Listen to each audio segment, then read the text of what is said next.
3, 2, 1. Here we go!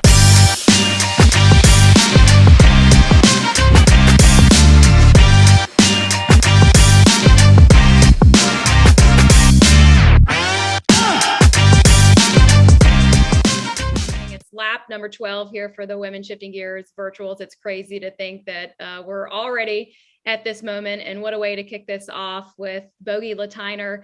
Lives by the words, dream it, build it, drive it. She's an automotive industry advocate, a TV personality, a dealer-trained BMW technician, a 10-plus year owner of a auto repair shop in Phoenix. Also in Phoenix area, in the Phoenix Business Journal, she was named 40 under 40 as well as 35 under 35. Girl, I got you. But I want to kick things off with a question that I think that you love hearing the most. Are you really a mechanic? Of course you have to start with that. If I had $1 for every time I got asked that question, 100%, I am really a mechanic. People will walk up to me at car shows and literally take my hands to look at them and inspect them and ask me if I really work on the cars or if it's just on TV. And yes, I really am a mechanic. You began wrenching in high school at 16 years old and professionally in 2001. What drew you to automotive? You know, I did not grow up around cars at all. My parents don't know where I came from. I was not really interested in cars when I was younger. I didn't grow up around it. It wasn't part of the culture. It wasn't part of my family. But I fell in love with Volkswagen Bugs. And there were a couple of things that I noticed when I got into the world of Volkswagen Bugs. One was that women never showed up in Volkswagen magazines. This was kind of the late 90s, mid 90s. And the only time women showed up in the magazines was when they were wearing high heels and bikinis. And that kind of pissed me off. So I decided that I not only wanted a Bug, but I wanted to rebuild it myself. And at the time, I thought it'd be cool if I had a hot dude modeling in front of it, but that part never happened. But I did enroll in high school auto shop, and I got a ton of pushback from that.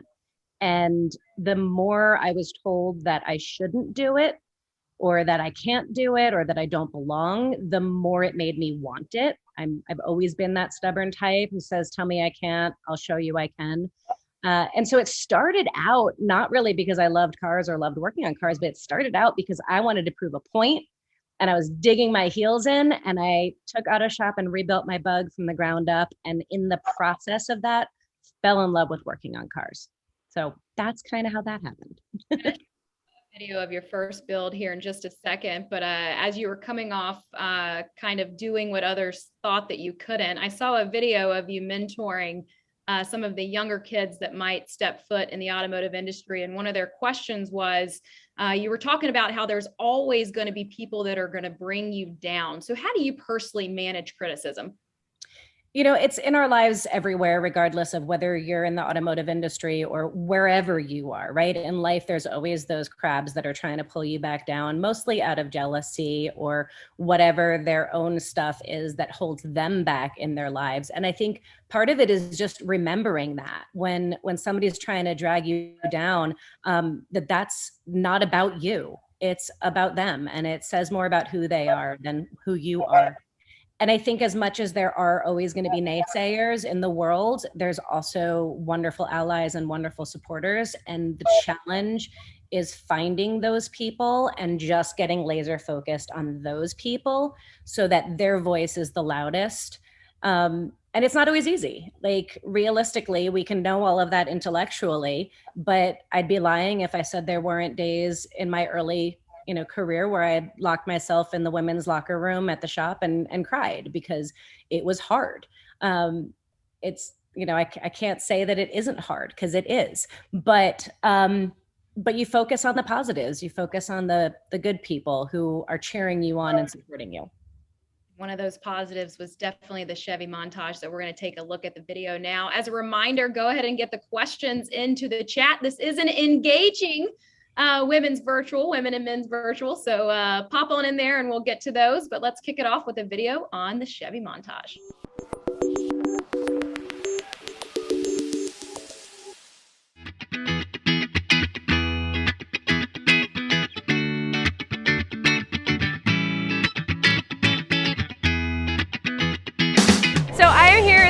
GSEF booth unveiling the Chevy Montage project, which has been a year-long restoration engine swap project that has been an all-female build. So we had 90 women from all over the country, some of whom had never turned a wrench before or worked on a car before at all. And we all came together to build this crazy truck behind us. And it was all about learning. It was all about creating opportunity. It was all about shining a light on the amazing women in the automotive industry. And we've had an amazing, amazing partner in BASF throughout this whole project. So couldn't be happier.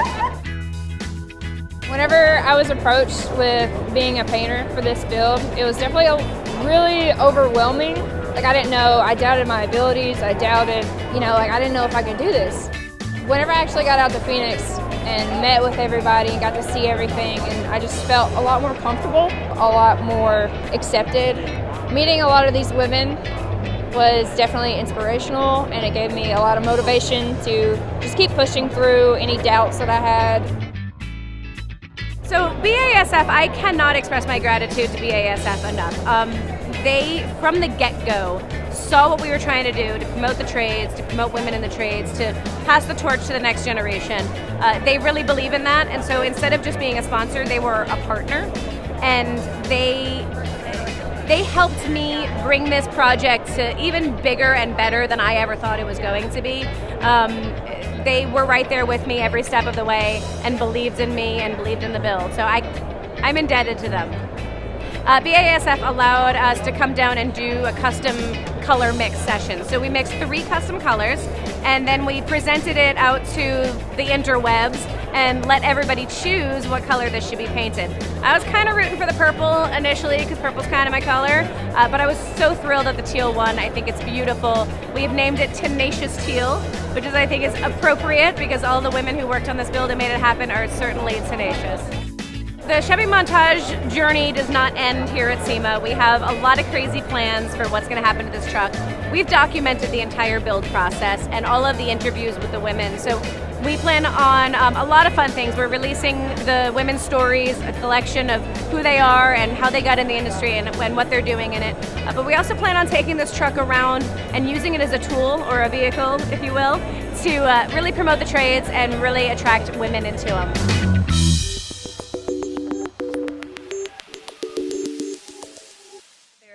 Many stories that you could take from the 90 plus women that helped on this build, but is there one that sticks out the most to you? Oh my gosh, there are so many. I think everybody had their own experience. I think there were, and they're not my stories to tell, I think a lot of women gained a lot of confidence coming here. They got a lot of validation. So a lot of women left and accelerated their careers or made career changes.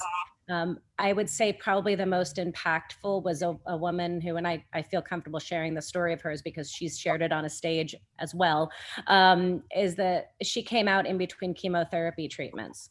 And she had spent the last year and a half being treated like the girl with cancer. And she came to the shop and she was the car girl, and that was it. And the people who were here that week, it was a transformative week for all of us.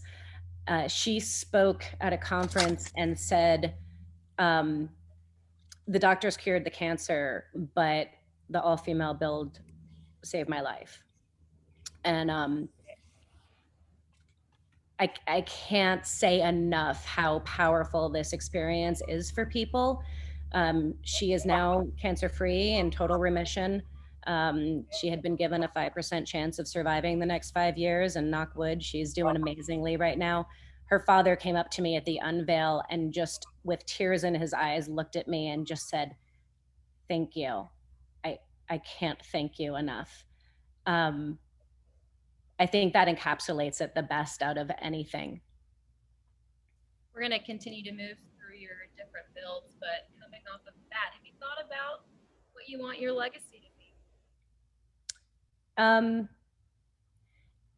I will die a happy person if I know that I've at least moved the needle a little bit on women in the industry. When I came up, it was not easy to be a woman. I think there's still a ton of challenges, but we've made some headway. We're starting to make some change, and knowing that that is happening is enough.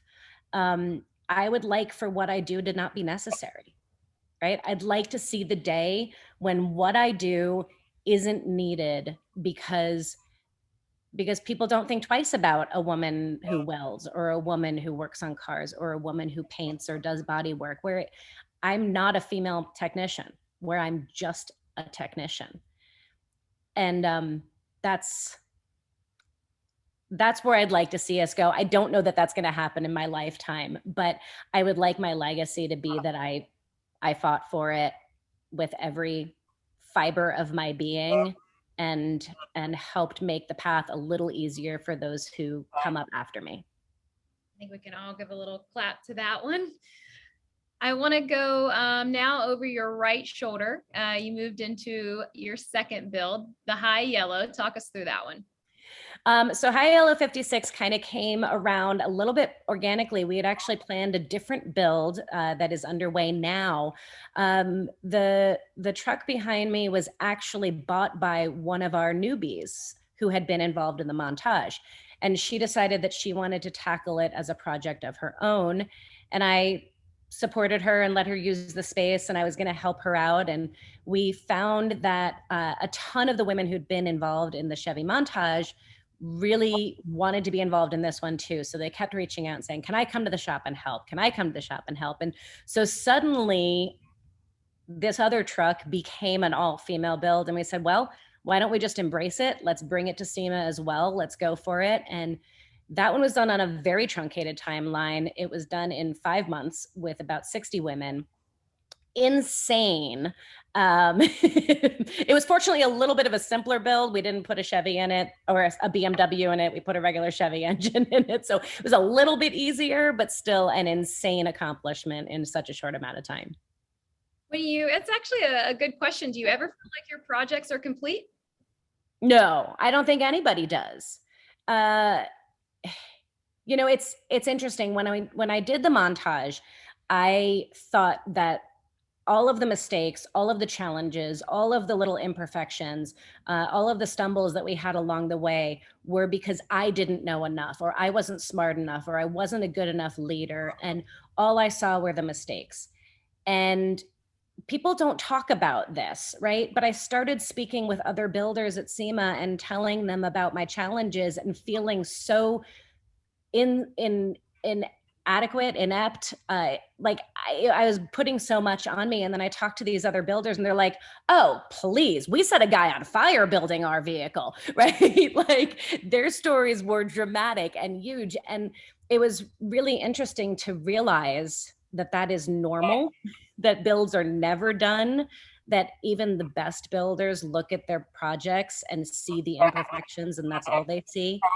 And yeah, I think no build is ever done, but it's good to hear it from other people because you feel less crazy when that happens.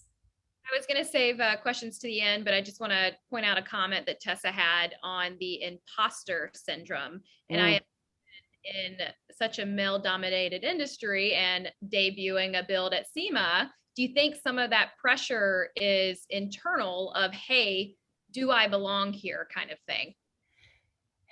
I think that's a piece of it. I talk to women about imposter syndrome a lot because I hear it often from especially the younger women in the industry. And I feel like we, as women in this industry, perfection is expected. Everybody's waiting for us to fail. Everybody's looking at us to see when we're going to do something wrong. And so if anything, we work harder, we get better, we are closer to perfection. Not that we're perfect by any means, but we're pushing ourselves so hard to get there that we are the farthest thing from imposters, right? And yet we put that on ourselves. And I remember a day when I first left the dealership and started my shop in my driveway with no funding and no resources. And I remember having this day where I was just beating myself up about a project that I couldn't figure out. And I remember sitting on my porch feeling like giving up and having this moment where I realized that all the negative voices that I'd heard in my head throughout all of these years, it wasn't anybody else's, it was mine. That my inner voice was my worst critic. And because I was working on this car and people would walk by and I would imagine that they were saying, who is this chick working on that car? What does she think she's doing? Does she know what she's doing? And nobody was saying that. Like, that was all in my head, right? So we tend to be our own worst enemies and put that on ourselves, but we are the farthest from imposters. Talking about tell us about Girl Gang. So Girl Gang is my current shop I have with my business partner. It was, originally we did the Chevy Montage without it being a formal business, really. We decided to make it into a thing and kind of keep doing this, and formed Girl Gang Garage. So it is the space that you're looking at. It is committed 100% to connecting women in the trades, creating opportunities for women to explore the trades through workshops and classes, and really on a bigger level to shine a light on women in the industry as a whole for the rest of the world to see, to start moving that needle and changing perception for the industry, but also outside of the industry, for the moms and the dads and the influencers to see, yeah, my little girl can do this, and there is opportunity for her there. It's the Iron Maiden. So the Iron Maven is our current all-female build. So that is our third build, and what you're looking at is a little bit of insanity. So this is the biggest undertaking that I have ever done in my life. This is a mating of a 1961 Volvo PV544 on top of a 2019 Volvo S60 hybrid. We've partnered with Volvo on this. It is absolutely insane. And again, it's about doing something crazy, right? The Montage was the BMW engine in a Chevy. This is a new car mated to an old car, and a brand that people don't see at SEMA often. It's about doing the ridiculous that even we think we can't accomplish, so that when we get to the other end, not only have we proven to ourselves that we are boss bitches, but also proving to the rest of the world, like, this is something we can do. We can rise to that challenge. We can conquer anything. Really, truly, whatever you dream up, you can do, you can build. Looking at that and looking at the hope of the final build, what does the month of October 2022 look like for you? Let's not talk about that. Hopefully, because we gave ourselves a little more time on this one. This was actually supposed to go to SEMA this past year in 2020.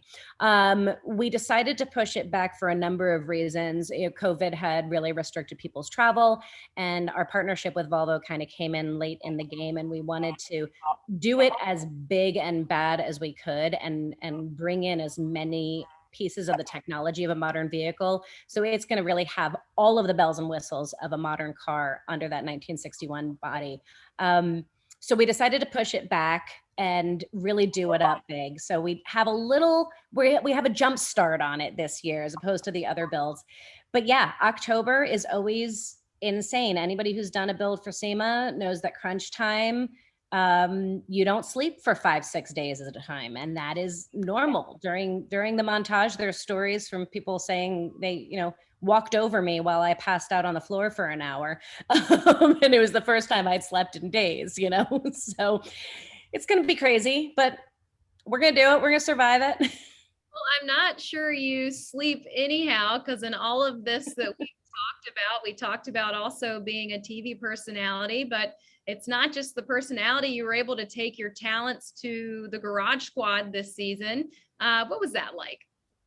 Joining Garage Squad has been a blast. I've been doing all girls garage, obviously, for about 10 years now, but Garage Squad was new. Working with the guys, it's funny, over all these years, I'd worked with guys predominantly. And then for the past 10, 12, 13 years or so, I've really just worked with women. My repair shop that I owned had one guy who worked there. Otherwise, we were all female. Girl Gang Garage is all female. All Girls Garage, the TV show, is all female. So this was kind of the first time in a long time that I'd gotten back to like hanging with the boys. And there's something awesome about that too. I have a ton of fun with them. We give each other a hard time all the time. But it's a really cool opportunity to, work with people and work with cars. It's a merging of my two passions, which is I love building things with my hands. I love making things, but I love the people. I love the connection. I love the story. I love that cars bring us all together, and teaching and sharing that knowledge and that passion. It's a natural fit for me. How would your coworkers describe you? They call me number 4. Because I'm the 4th female host on the show. So I'm called number 4. I think they didn't know that they were getting somebody with as much experience as I have, because there's definitely been those times where they have tried to test me. Joe in particular, he likes testing me, especially at the beginning. He wanted to see just how far he could push me. And when he realized he couldn't, we've developed a good friendship now and good relationship. I don't know how they describe me. Competent, I guess, hopefully. I don't know. Touched on all girls garage as well. If you go back to being that 16-year-old wrencher, could you have dreamed all of this to be possible? Oh God, no. If you had told me even 12 years ago that I was going to be on TV one day, that I was going to organize massive scale all female builds, or that I would know how to paint and weld and fabricate, like I would have laughed at you 100%. Even 16-year-old me, when I was 16, I wanted to be a lawyer. Like, I had no intention of going into cars. I went to college for pre-law. I studied women's studies and pre-law, and I wanted to go, fight the good fight for women's rights in the legal realm. So yeah, if you told me this was going to be my life back then, I literally would have laughed at you. Thank you for sharing your story. We're going to open it up to the Q&A as promised. Stephen DiMarzio, unmute yourself. Yes, ma'am. All right, you had a question for Bogi. I'm going to ask something different. What is your favorite car? Broken ones. I'm a weird sort of car girl. Like, I didn't get into cars because I loved cars. Now, don't get me wrong, I do love cars, but I'm not obsessed with a certain brand or committed or loyal to a single brand or type of car. I love broken things and I love fixing them. Is it broken? Can I fix it? Then it's my favorite car. That being said, I do have an obsession with tiny cars, like all of the little like OG Mini Coopers and, anything Fiats, like all of those old little cars. I'm in love with them. As long as they're painted purple, right? Well, yeah, duh. Thank you. Greg Rentala, unmute yourself and ask Bogi your question. Well, she already answered part of it. I said, what is your next SEMA build? And I should have known that because I kind of pay attention to that. But for some reason, I thought that was this year was the Volvo. So the other half of that question was, though, will you take any women to help build it? I'm Absolutely. looking for somewhere for my wife to go to get her out of the house. Well, I don't know that I can solve that problem for you. That's on you. However, all experience levels are welcome. Literally from years and years of experience to I don't know what a ratchet is. Everybody is welcome. All you need to do is raise your hand and get yourself out to Phoenix. A lot of our local women will come, once a week after work, or once a month if they can. Out of towners will come for a long weekend or a week at a time. We've had as long as a month at a time.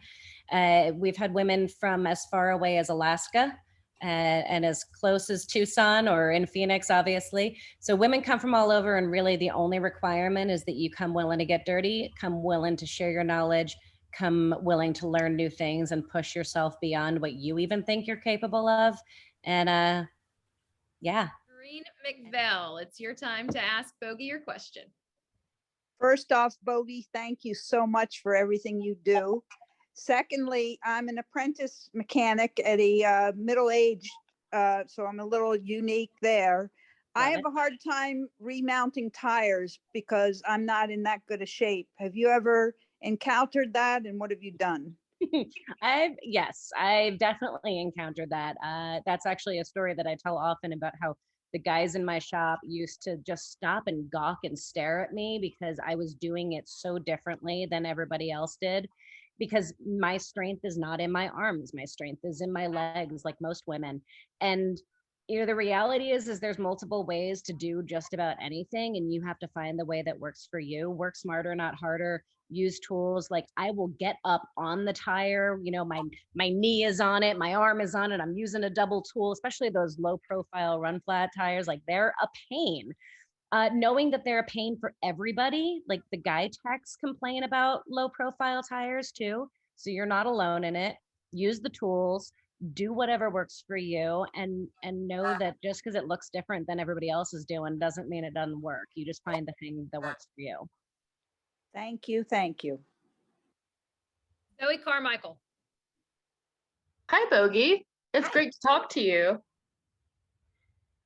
Okay, so I go to a college in Kansas that specializes in auto restoration, and I love it so much.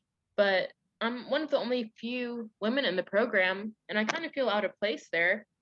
Was there a time that you felt out of place in your career at the start? And if so, how did you deal with it? I was always out of place. I was the second woman in my entire high school's history to take auto shop. I was the first woman that any of the shops that I worked at in the beginning had ever hired or worked with. My first dealership job, I changed in the file room because they didn't have a women's locker room and the bathroom didn't have a lock on it. I was told that I didn't belong. I was told that they didn't know why I wanted to be a man. I always felt alone and isolated and different. How do I deal with that? Having a bigger why. Like, life gets challenging and the path gets hard, but if you have a purpose and something that's driving you and a big why that keeps you moving, that's what keeps you focused and getting up every morning and putting feet on the ground and going and kicking butt again. It's not easy. I think the biggest thing, and social media is awesome for this. I hate social media for a lot of reasons, but I love that it has connected us. I love that we can reach out and find other women. Stalk some of the other ladies that are out there doing this. So many of us are willing to talk to new ladies coming in and cheer them on and be fans of them and be a resource for them. So reach out, connect, know that you may be alone in your shop or your school, but you are not alone in the world, that we are out there. And definitely come out to Phoenix and help on the current all-female build, because you will hang out with a bunch of other amazing women and it will let you know that you are truly not alone and that we all share those experiences and that we've all been through it. We've been there, we've done that, we survived, you will too. Thank you. I'd love to. Please do. That was incredibly brave of you to ask your question. And from all of us here in our community, you were never alone here either. Thomas Riddle. So thanks, Bogi, for being such an inspiration. And as an educator, former high school principal, big supporter of CTE programs, I'm just wondering how much experience or how many opportunities have you had to share your message with middle school, high school students at all? And if not, then what can we do to help you get that message out? I really appreciate that question. I think, and Jennifer from Tech Force will also echo this, so much of where we need to get the message to about women in the trades and about the trades in general as a viable career path. Really, it starts with the influencers and the parents, and speaking to the broader student base. I've gotten a tremendous amount of opportunity to speak with middle school and high school shop programs, but not to the broader audience. And I think that's where the issue comes in. We need the teachers and the guidance counselors to hear what I'm saying and what all of us are saying. But we also need the kids who are not already interested in shop to hear that this is not the dirty wrench slinging career that it used to be. This is computers and electronics, and that the gamers of the world and the programmers and coders of the world, these future techie kids, have a job, have a career, have a success story ahead of them in the trades, and that's a possibility for them. So I would love more opportunities. I've gotten some and I love it, but I would love more opportunities to speak with middle and high school students, 100%. Bogi, I ran into you towards the end of SEMA, and it was the first one back after 2 years. And I think we were kind of, there was such almost anxiety around the show of who's going to come, who's not going to come. And I have to tell you, it was just electrifying seeing everyone. Why do you think it's the right time to be in automotive? There's so much that's exciting about automotive right now. Technology is changing so fast. You're never going to get bored in this career path. It is always something new. The switch over to hybrids, the switch over to all electric, all of the stuff that's going on in our cars and all the technology. It's exciting, not just for any technician, but I think it's specifically exciting for women. As we move more technical, as we move more into hybrids and electronic vehicles or full electric vehicles, I think there's a lot of the older generation of technicians who are predominantly men who are resistant and hesitant about change. And there's young women coming into the industry, embracing the new technology and learning it. And I think we're going to see a real big shift in where those percentages lie. Right now, we're just 2.5% of all technicians as women. But I think there's an incredible opportunity for women to come in and really excel and really, be the best in their shop because they're learning this stuff as, brand new. So it's exciting for everybody, I think. If any technician should be excited about this. It's new stuff to learn. That's what we thrive off of, is new challenges. But I think particularly for women, there's just a heap of opportunity. What would you say to your 16-year-old self? Oh my God, get out of your own way. We are our biggest enemies. And I would love to tell myself to get out of my own damn way. And I still do it to this day. I have to tell myself that on a regular basis. Yeah, believe in yourself. Don't let anybody else define what you can and can't do. Yeah, get out of your way. Well, Bogi, is an absolute treat to share in this hour with you. Cindy Sisson. Yeah, thank you so much. It's such an honor to introduce our next guest, Jennifer Maher. We have been friends for quite a few years. Our first soiree together was going to Pebble Beach with her daughter and having a lot of fun. And Jennifer just convinced me that techforce.org is the place to find future careers. And the fact that they have Bogi as their spokesperson is just, amazing. And I'd love for Jennifer to share with all of you what TechForce is. And then we have a short little cute video, and then we'll open up for some more questions. Jennifer, take it away, honey. Well, thank you. Well, I appreciate the opportunity to introduce those of you who may not know TechForce. We are a nonprofit 501c3, which means all donations are tax deductible. We're a charity and we are powering the technician workforce. And so it really is about backing way up, starting that in middle school and helping students to do that career exploration, workforce development, and job placement. So we say from the pipeline to placement. And just like Thomas, you said, it's middle school that kids start saying, what do you want to be when you grow up? And the minute they go, well, I kind of like cars, somebody looks at them and says, what do you want to do that for? And we lose them and we can't. So in the end of the day, TechForce as a charity really focuses on leading the way to solve the technician shortage. And there is a massive shortage. We do a supply and demand report every year, and the stats got even worse during COVID. We lost over 53,000 technicians who just hung up the hat, retired, called it quits. And so the shortage was bad, but now it's worse. We need 177,000 technicians in 2021 alone to keep up with demand. Tech schools are only graduating 32,000. So, our future could look like, waiting in line for weeks to get your car repaired. And this is not good for any of us. We say at TechForce, when techs rock, America rolls. So we need those auto techs, those diesel techs. God knows I want a good aviation tech, when I get on a plane. So we really depend on them. And yet this shortage, we're not going to fix it by just wishing it away. So we're very focused at TechForce on diversity and inclusion. because less than 3% of all technicians are women. Less than 3%. So we say, you know what? You want to solve the technician shortage? Welcome women. So that's what we've been doing. Start saying, talk to 52% of the population, stop leaving us out, invite us into this profession. And people like Bogi show how women techs rock.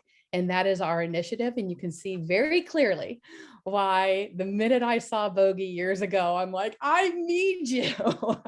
You are the epitome of what we're talking about. You know, a young woman who dreams it, believes it, builds it, and makes it all happen.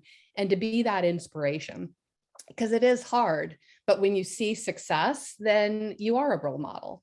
So that is why I often giggle that not only do I share a birthday next Wednesday with Miss Bogi, but we're both equally blunt Sagittariuses. But in the end of the day, we need to do something to open this up and bring more women and people of color into this industry. So that's what we've been doing. And one of my favorite stories, if I can quickly, we were at Barrett Jackson with Bogi, and we had the quick tire change, and you have to, you know, race and hit the button to who was able to do the tire change quicker. And this family comes up, and the young boy and a young girl, and all of a sudden the mother and father go to the young boy, would you like to try? And they push him forward. And the young girl is just standing there watching. And Bogi's there. And after a few minutes, Bogi goes over to the young girl and goes, would you like to try? And the little girl goes, yes, I would. You know, she nods. So she goes in, she does it. She beats the brother's time. Then Bogi takes her over to the porta-tree, which is racing on speed, etc.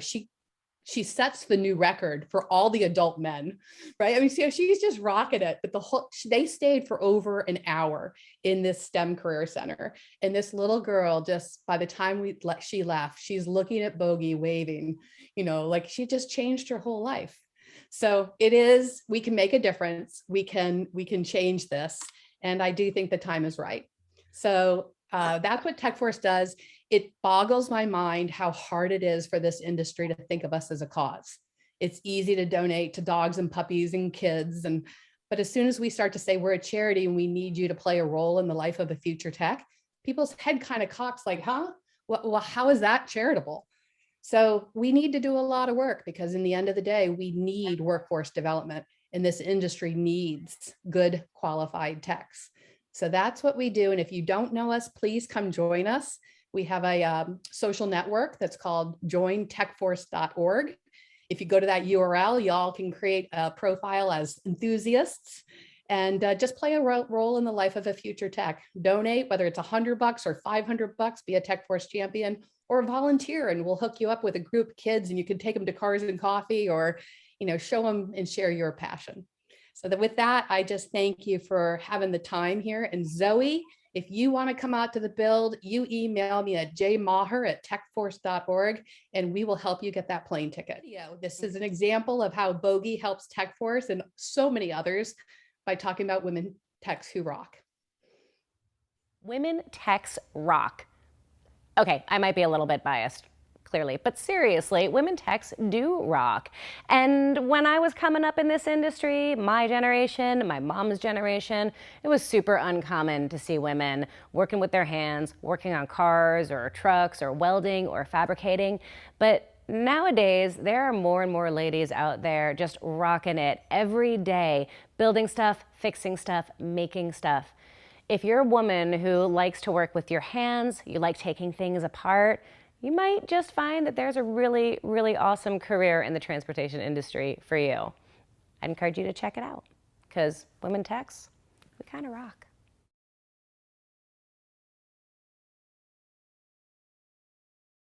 So I have a question for you. We talk about middle and high school. Anything we can do at the elementary school level? Well, I mean, we should, right? And so we've only focused on the middle school because you're a charity with limited resources, and it's a very big ocean. So we ended up just focusing on the sweet spot of starting in middle school, because elementary school is a huge audience and very expensive to try and work. But in your communities, you should start.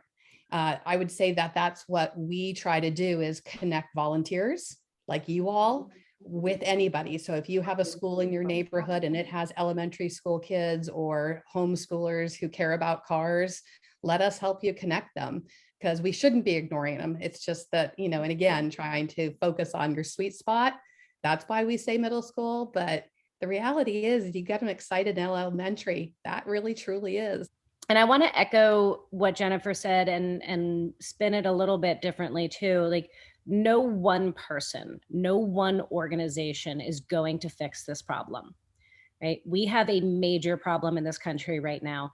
The supply chain issues that we are experiencing right now, they are just going to get worse when we don't have people to fix our cars and trains and planes and all of the things that help our world function. So this isn't just about helping techs. This is about helping our world continue to function the way it has.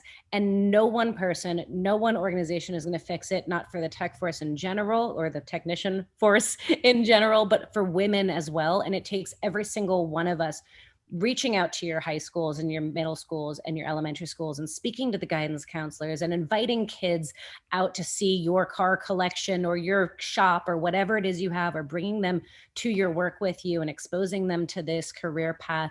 It takes all of you as women to be visible and be seen as women thriving in these industries, because if she can see it, she can be it. So even if you're not looking to be, huge or in the public eye, like, just be visible, just keep doing what you're doing, because collectively we can throw a boulder at this glass ceiling and at this problem. Individually, we're only throwing little pebbles. So A, go and be visible, go and do something, even if it is just a little pebble. But B, join Tech Force, join other organizations, partner with the other women that you're getting to know through these podcasts and the other women we see on social media, because when we work together, we will make a difference.